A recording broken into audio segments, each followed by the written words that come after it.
সুখ দুখ কি বস্তু সকলো পাহৰি জীৱন সজাই তোলক।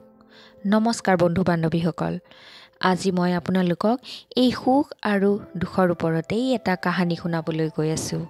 তেতিয়াহে আপোনালোকে গম পাব সুখনো কি বস্তু আৰু দুখনো কি। আহকচোন এই কাহিনীটো আৰম্ভ কৰোঁ।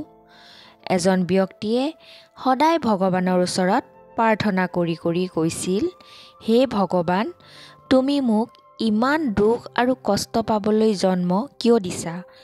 মোক কি কষ্ট পাবলৈহে এই ধৰালৈ পঠাই দিছা নেকি?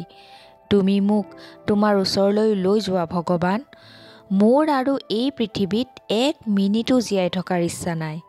এনেদৰে একো উপায় বুদ্ধি আৰু একো ফল নেপায় সেই ব্যক্তিজনে এদিন হঠাতে এজন যোগীৰ ওচৰলৈ গ'ল আৰু তেওঁৰ ওচৰত নিজৰ সকলো দুখৰ কথা কৈ তেওঁৰ জীৱনৰ কিবা অৰ্থ আছেনে সুধিলে।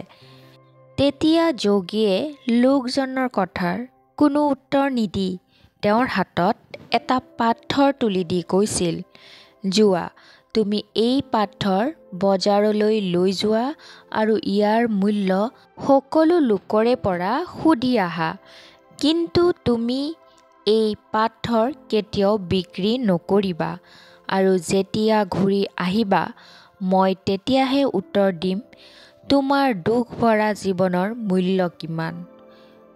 এই কথামতে লোকজনে পাথৰৰ টুকুৰা লৈ বজাৰলৈ ৰাওনা হ'ল আৰু পোনপ্ৰথমে এজন নেমু বিক্ৰেতাৰ ওচৰলৈ গৈ সেই পাথৰৰ মূল্যৰ বিষয়ে সুধিলে।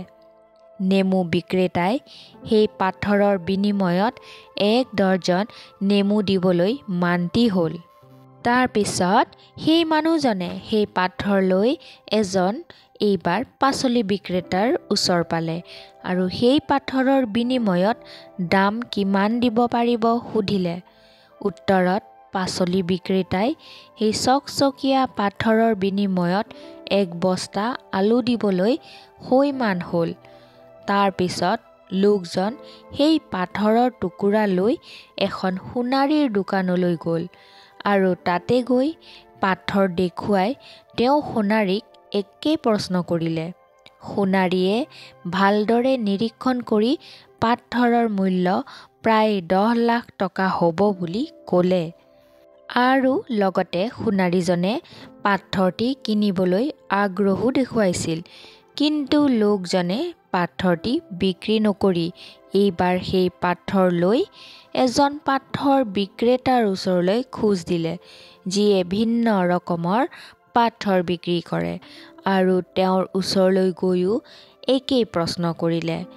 পাথৰ বিক্ৰেতাই খুব ভালদৰে বহু সময় ধৰি পাথৰটি নিৰীক্ষণ কৰিলে আৰু শেষত সেই পাথৰটি এখন ৰঙা কাপোৰৰ ওপৰত ৰাখি দিলে। তাৰ পিছত তেওঁ আচৰিত হৈ লোকজনক প্ৰশ্ন কৰিলে যে, ডাঙৰীয়া, তুমি এই পাথৰটো ক'ত পালা? এই পাথৰ কিনাৰ সামৰ্থ্য মোৰ নাই। কোটি টকা দিলেও এই পাথৰ পোৱা নাযায়। মোৰ গোটেই জীৱনৰ সঞ্চয় একগোট কৰিলেও মই এই পাথৰ কিনিব নোৱাৰিম।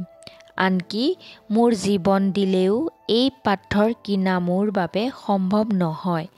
তাকে শুনি সেই লোকজনে কিছু বিভ্ৰান্ত হৈ পাথৰটি সযতনে লৈ ততাতৈয়াকৈ উধাটো খাই পুনৰ যোগীৰ ওচৰ পালে আৰু যোগীক সমগ্ৰ ঘটনাৰ বিৱৰণী ক'লে।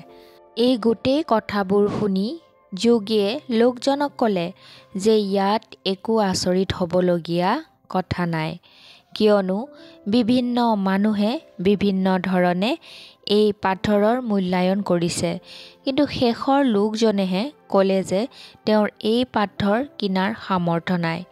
তাৰ পিছত যোগীয়ে লোকজনক ক'লে, আমাৰ জীৱনৰো মূল্য তেনেকুৱাই, সেই পাথৰৰ দৰে। কাৰোবাৰ ওচৰত তোমাৰ মূল্য একো নাই, কিন্তু অইন কাৰোবাৰ বাবে জীৱনৰ মূল্য পৰিসীমাৰ বাহিৰত। প্ৰত্যেক লোকৰে এটি এটি বিশেষ গুণ থাকে।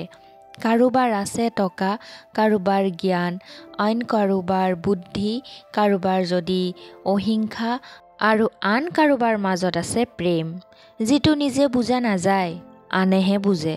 যোগীজনে মানুহজনক কৈছিল যে নেমু বিক্ৰেতাই পাথৰৰ মূল্য বুজাই নাছিল, কিন্তু বিপৰীতে পাথৰ বিক্ৰেতাৰ বাবে সেই পাথৰৰ মূল্য তেওঁৰ নিজৰ জীৱনতকৈও বেছি। সেয়ে হতাশ আৰু আচৰিত হোৱাৰ কোনো কথা নাই। যোগীয়ে পুনৰ কৈছিল, তোমাৰ জীৱনৰ মূল্য নাই বুলি কিয় ভাবিলা? তুমি হতাশাত ভাঙি কিয় পৰিবা? তুমি ধৈৰ্য ধৰা। অপেক্ষা তোমাৰ নহয়, মাত্ৰ সময়ৰ। এদিন তুমিও তেনে মানুহৰ সন্ধান পাবা, যিয়ে তোমাৰ জীৱনৰো সঠিক মূল্য দিব। তেনেহ'লে বন্ধু বান্ধৱীসকল, আজিৰ কাহিনীটো ইমানখিনিয়ে আছিল। কাহিনীটো শুনি আপোনালোকৰ কেনেকুৱা লাগিল মতামত জনাবলৈ নাপাহৰিব। যদি ভাল লাগিছে তেনেহ'লে লগ বন্ধুৰ মাজত শ্বেয়াৰ কৰি দিব। আৰু মোৰ এই চেনেলটোত যদি নতুনকৈ আহিছে তেনেহ'লে চেনেলটো ছাবস্ক্ৰাইব কৰি ৰাখিব। তেতিয়াহে এনেকুৱা ধৰণৰ নতুন নতুন কাহিনী আপোনালোকে শুনি থাকিবলৈ পাৰিব। তেনেহ'লে আজিলৈ আহিছোঁ, ধন্যবাদ।